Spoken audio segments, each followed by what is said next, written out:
Hi, my name is Heidi, and I own the store TPT, The Lesson Pony, in which I post lessons mostly to do with 8th grade middle school science and high school chemistry.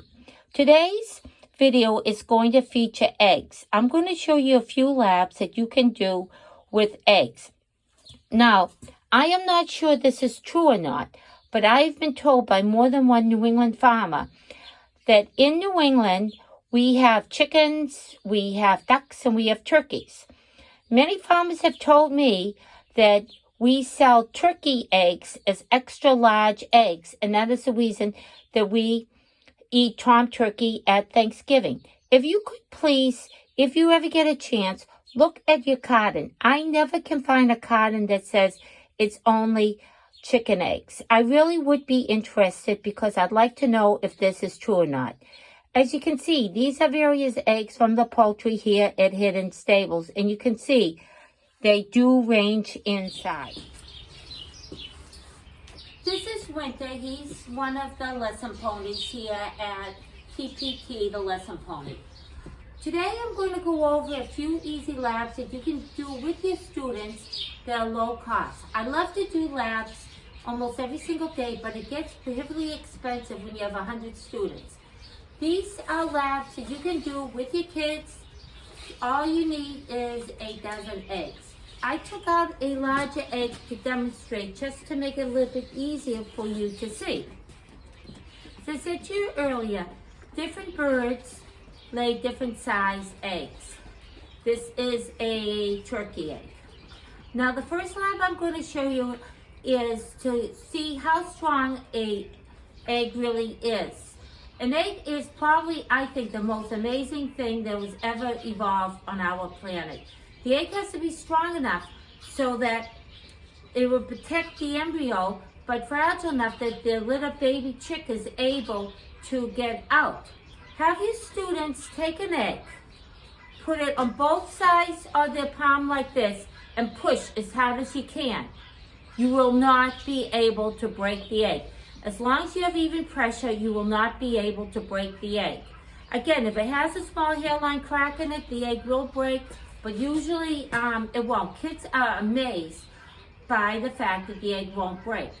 The next lab you can do with the egg is to determine which one is hard-boiled and which one isn't.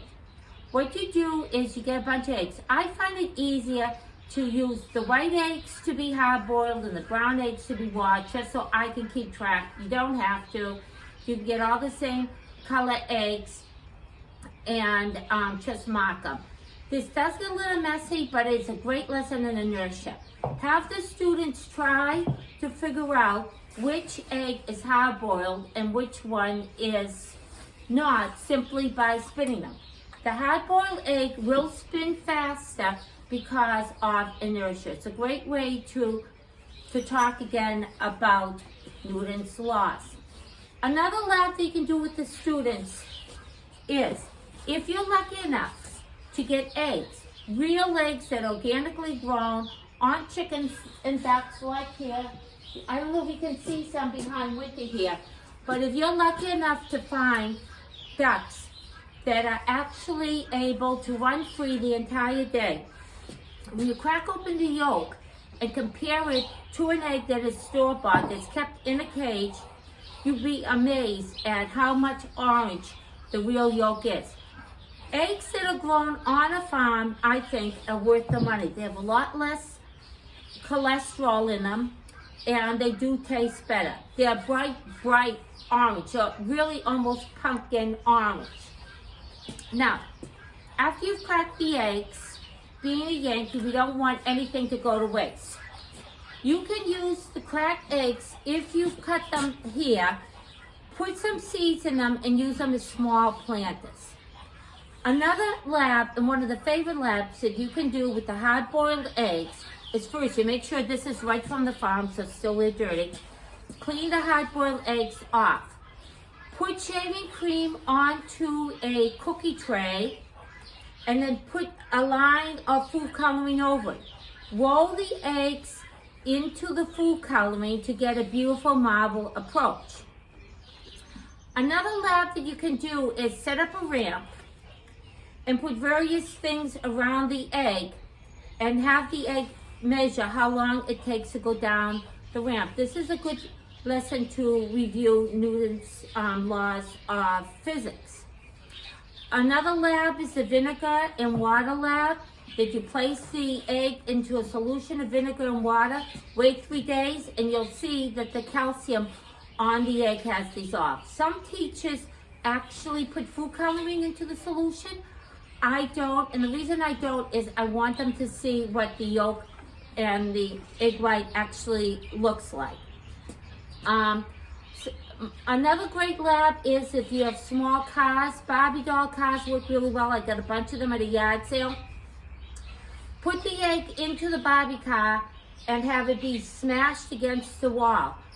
The rubrics is that whoever can keep the egg to be safe, being smashed against the wall, will be the winner. The only reason why I'm not going to do a lesson on this on Teachers Pay Teachers, it really depends on what you have.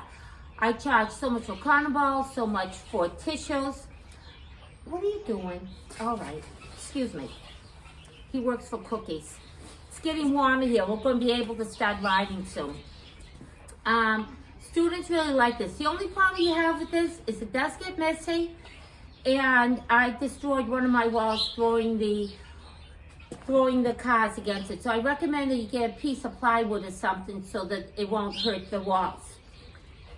Another thing you can do with eggs is if you're growing tomato plants, grind up the eggshells really fine and put the shells around your tomato plants. Your tomatoes will be sweeter because of the calcium. Also, it's an organic way to help keep cutworms away because it's like glass and the cutworms won't go near your tomatoes. You still have the classic egg drop lab. I'm not going to write that one up because there's so many done on that. However, variation that I did write the lesson on is you give each student an egg, a raw egg. Have them go home and have them mail it to them at school and see which eggs are able to make it without breaking. The only problem with this lab is the students are unable to get to the post office or have the money to send them. So again, that's sort of one of the ones that I'm not sure whether or not it would work. Some of these labs I have written up on Teachers Pay Teachers. However, I hope I've given you labs that you can use without having to spend your money. If you have any questions, please let me know. Please hit the subscribe button and hit the like button. It's how we get paid on YouTube. And honestly, please leave a comment. First, if you have any questions about this lab, if you want more details about it. Also, if there are any labs that you want to know about, especially in 8th grade earth science, just put a note down there. I know so many labs, and again, I don't like to see teachers go bankrupt, but on the other hand, I really feel it's important that you do hands-on almost every single day. Eggs are great.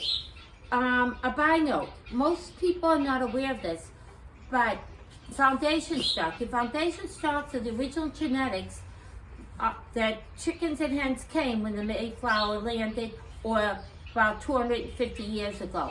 The original poultry that came here in New England did not lay eggs in the winter.